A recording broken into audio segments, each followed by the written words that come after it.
Good morning all. ഡൽഹിയിലാണ്. ഇപ്പോൾ ഡൽഹിയിലൊരു പ്രഭാതം കാണിച്ചു തരാം.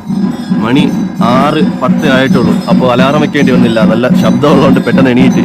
നമ്മളെ ന്യൂഡൽഹി റെയിൽവേ സ്റ്റേഷനിൽ നിന്ന് ഏകദേശം ഒരു കിലോമീറ്റർ അകത്തേ ഉള്ളൂ നമ്മൾ ഈ താമസിക്കുന്ന സ്ഥലം. അവിടുത്തെ പുറത്തുള്ള കാഴ്ചയാണ്. ഇന്നലെ ഡൽഹിയിലെ കുറച്ച് പ്രധാനപ്പെട്ട സ്ഥലങ്ങൾ പോയിട്ടുണ്ടായിരുന്നു. അപ്പോൾ അതിൻ്റെ ഇതൊക്കെ ഇന്ന് കാണിച്ചു തരാം. ഇന്ന് രാവിലെ ഒരു 5:45, 6 മണി സമയമൊക്കെ ആയപ്പോൾ ഡൽഹിയിൽ നിന്ന് മണാലിയിൽ നിന്ന് ഡൽഹിയിലോട്ട് തിരിച്ചെത്തിയടെ. വെളുപ്പിലാണ് എത്തിയത്. പിന്നെ ടയേർഡായിരുന്നു ഫുള്ള്. ഇന്ന് ഇപ്പം ഡൽഹിയിലെ കുറച്ച് സ്ഥലങ്ങൾ ഏരിയകൾ കാണാൻ വേണ്ടി ഇറങ്ങി. ഇപ്പം രാജ്ഘട്ടിലാണ്. മഹാത്മാഗാന്ധിജിയുടെ സമാധി സ്ഥലമാണ്. ഹേ റാം എഴുതി വെച്ചിട്ടുണ്ട്. ഡൽഹിയിലെ തെരുവീഥികളിലൂടെ ഞങ്ങൾ കാറിൽ സഞ്ചരിച്ചുകൊണ്ടിരിക്കുകയാണ്. അടുത്ത ഡെസ്റ്റിനേഷൻ എന്ന് പറയുന്നത് ഇന്ത്യ ഗേറ്റാണ്. ഈ QR സ്കാൻ ചെയ്ത് കഴിഞ്ഞാൽ നമ്മുടെ ഈ ഇന്ത്യ ഗേറ്റിൻ്റെ ഫുള്ള് ഡീറ്റെയിൽ അറിയാൻ പറ്റും.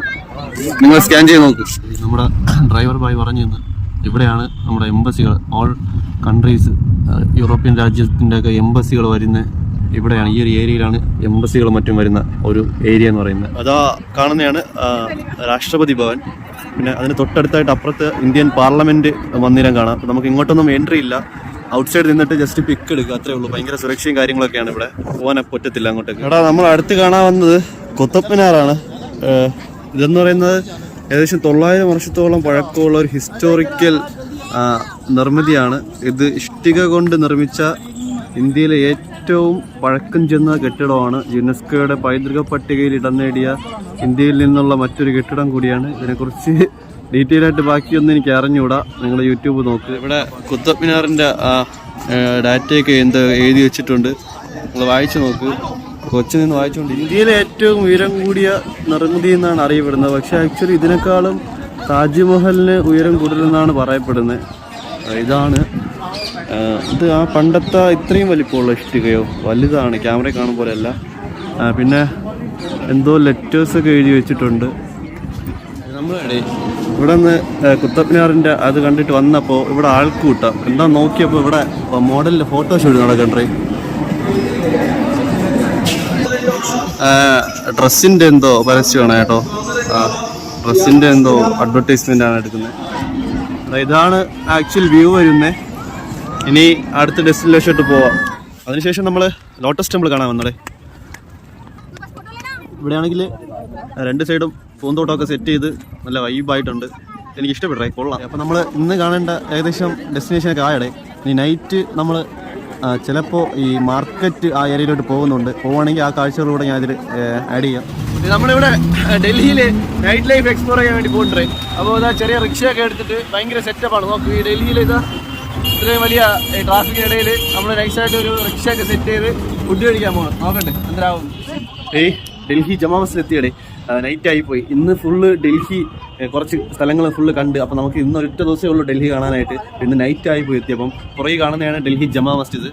ഇവിടുത്തെ one of the most important സ്ഥലമാണ്. അപ്പം നൈറ്റായി പോയി. നോക്കട്ടെ, നല്ല പിക്ചറൊക്കെ ഉണ്ടെങ്കിൽ ഇതിൻ്റെ കൂടെ ആഡ് ചെയ്യാം. ഡൽഹി ജമാ മസ്ജിദാണ്.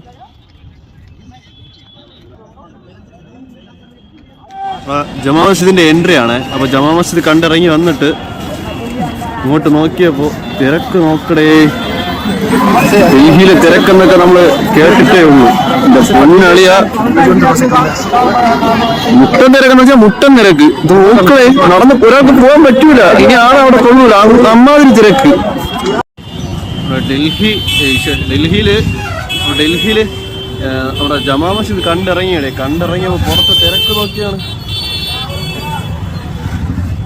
ഫുള്ള് തിരക്കടേ. ഇവിടെ ഫുള്ള് തിരക്കും ആൾക്കാരും ബഹളമാണ്. നമ്മൾ ഇന്നലെ ഡൽഹിയിൽ കുറച്ച് സ്ഥലങ്ങളൊക്കെ കവർ ചെയ്തേ. ഇന്ന് നമ്മൾ ആഗ്രയിലോട്ട് പോവുകയാണ്. അപ്പോൾ ഇന്നലെ ഇവിടുത്തെ മാർക്കറ്റൊന്നും കാണാൻ പറ്റിയില്ല. നമ്മളിവിടെ ഒരു മാർക്കറ്റ് വന്നിരിക്കുകയാണ്. ഇവിടെ നമുക്ക് ഫത്തേപൂരി മസ്ജിദ് എന്ന് പറഞ്ഞൊരു മസ്ജിദ് കാണാം. അതിന് നേരെ ഓപ്പോസിറ്റായിട്ട് മാർക്കറ്റാണ്. ബോത്ത് സൈഡ് വരുന്ന മാർക്കറ്റ്. ഇവിടെ അത്യാവശ്യം വൃത്തിയും വെടിപ്പൊക്കെ ഉണ്ട്. കുഴപ്പമില്ലാത്ത ഒരു അന്തരീക്ഷമാണ് ഇവിടെ. ചുണ്ടൊക്കെ പൊട്ടി ഒരു പരുവായടെ. ഇവിടെ തണുപ്പിൽ വന്നപ്പോൾ മെഡിക്കൽ സ്റ്റോർ വല്ലതും ഉണ്ടോ നോക്കട്ടെ.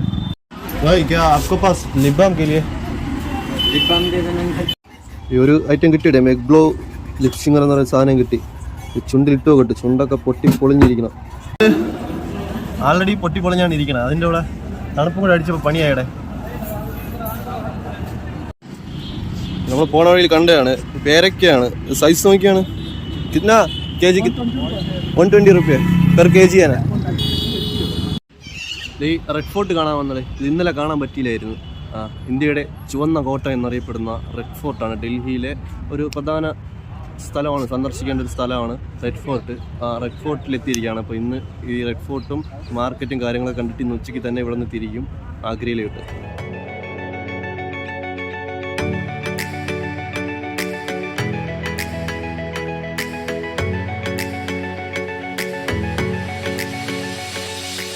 പഹർഗഞ്ച് എന്ന് പറയുന്ന സ്ഥലത്താണ് നമ്മൾ റൂം എടുത്തത് താമസിച്ചേട്ടാ.